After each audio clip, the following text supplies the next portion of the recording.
জয় বঙ্গবন্ধু। শুধু একটা কথা বলি যে আজ সারা বিশ্বব্যাপী সকলেই নিশ্চিত হয়েছে যে আজ এই 5ই আগস্টে সেদিন কি ঘটনা ঘটেছিল। কারা জবরদখল করে বঙ্গবন্ধু কন্যা শেখ হাসিনার সাজানো বাগানকে তছনছ করে দিয়ে বাংলাদেশের কোটি কোটি আওয়ামী লীগের নেতা কর্মীর ঘর বাড়ি গ্রাম গ্রামান্তর সমস্ত কিছু লুটপাট করেছে, অগ্নি সংযোগ করে অবশেষে যেই বঙ্গবন্ধুর স্মৃতি বিজড়িত ধানমন্ডির 32 নম্বর বাড়ি, যেখান থেকে এই স্বাধীনতা বাংলাদেশের অভ্যুদয়ের ডাক এসেছিল, বঙ্গবন্ধুর সারা জীবনের লালিত স্বপ্ন এই বাংলাদেশের স্বাধীনতা সেদিন দিক নির্দেশনা দিয়েছিল। সেই বঙ্গবন্ধুর বাড়িগুলো ভাঙে নয়, বঙ্গবন্ধুর ধানমন্ডির 32 নম্বর পুড়িয়ে দেয় নয়, গোটা বাংলাদেশের কলিজাকে ওরা ছারখার করে দিয়েছে, ওরা আমাদের বুকে আগুন জ্বালিয়ে দিয়েছে। তাই এই আগুন নিভাবার নয়, এই আগুন থামাবার নয়, আজকে বিশ্বের যে প্রান্তে আমরা আছি প্রত্যেক জায়গা থেকে আওয়াজ তুলব, জীবন দিতে হয় জীবন দেব, তবু শেখ হাসিনাকে বাংলার মাটিতে প্রধানমন্ত্রী হিসাবে আমরা ফিরিয়ে নিয়ে যাবই যাব।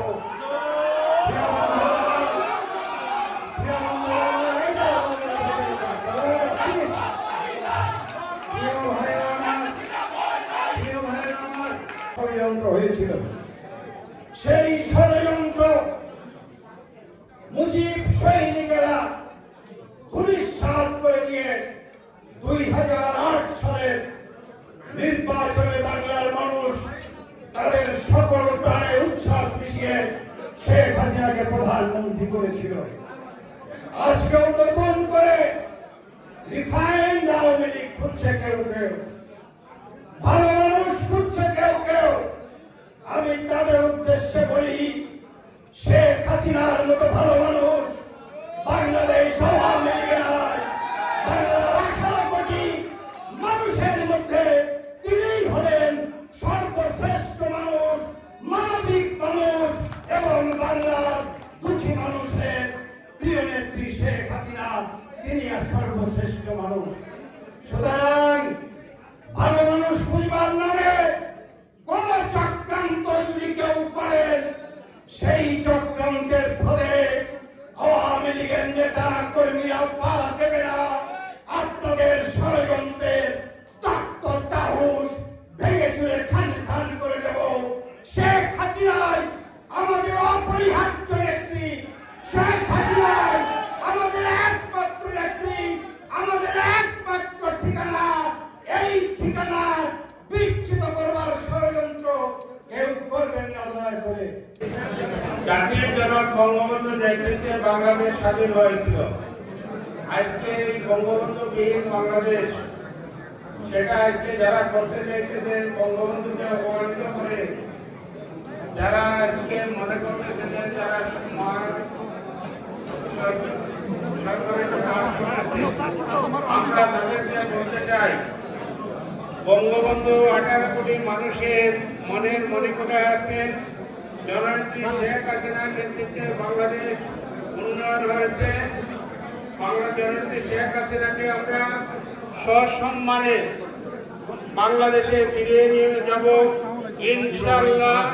আমরা সবাই ঐক্যবদ্ধ কাজ করব। জননেত্রী শেখ হাসিনার নেতৃত্বের প্রতি আস্থাশীল থাকবে। সবাইকে ধন্যবাদ। খোদা হাফেজ। জয় বাংলা, জয় বঙ্গবন্ধু, বাংলাদেশকে। ধন্যবাদ জনাব শফিকুর রহমান চৌধুরী, মাননীয় মন্ত্রী, মাননীয় সভাপতি। শুধু এখন বক্তব্য রাখবেন। আপনারা যার বক্তব্য শোনার জন্য অধীর আগ্রহে বসে আছেন, আপনারা সংগ্রাম করেছি, যার নেতৃত্বে আন্দোলন সংগ্রাম। জয় বাংলা। সভাপতি যুক্তরাজ্য আওয়ামী লীগের সিনিয়র ভাইস প্রেসিডেন্ট আলহাজ জালালউদ্দিন। যুক্তরাজ্য আওয়ামী লীগ কর্তৃক আয়োজিত আজকের এই 26শে মার্চ স্বাধীনতা দিবস উদযাপন করার জন্য আমরা 71 স্বাধীনতা সংগ্রামে যে সমস্ত ভাই বোনেরা আত্মহত্যা দিয়েছেন সকলের আত্মার মাঠ কামনা করে আপনাদের সবাইকে আবারও ধন্যবাদ জানিয়ে আজকের সভা সমাপ্তি এখানে ঘোষণা করছি।